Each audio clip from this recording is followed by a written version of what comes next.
So we're asked to simplify this expression.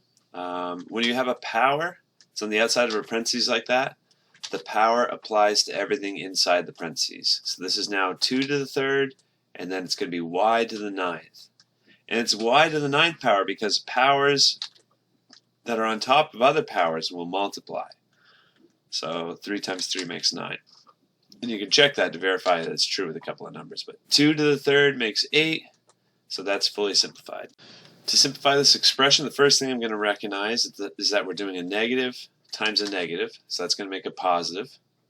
And we have 4 times 6, that makes 24. And then we have x squared times y to the fourth. Those can't touch each other because they're different terms, they're different numbers, so we got x to the second, y to the fourth.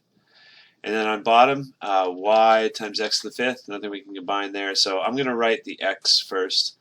The order you multiply in doesn't matter, so it's perfectly okay to switch that order. And so now when you have a fraction like this, where there's x in the top and x in the bottom, you can simplify by subtracting the powers. This is now 24x to the negative third, because we do the top power subtracted by the bottom power.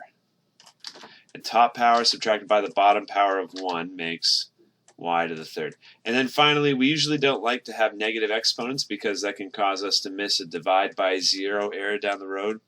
So you can kick that negative third to the bottom of the fraction, and now it has a positive power. Okay, these two things are the same thing. This is just the format that we usually like it. We're asked to simplify this expression.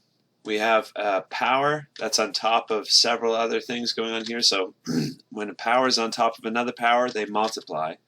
So that's going to make an x to the 16th, because 4 times 4 makes 16.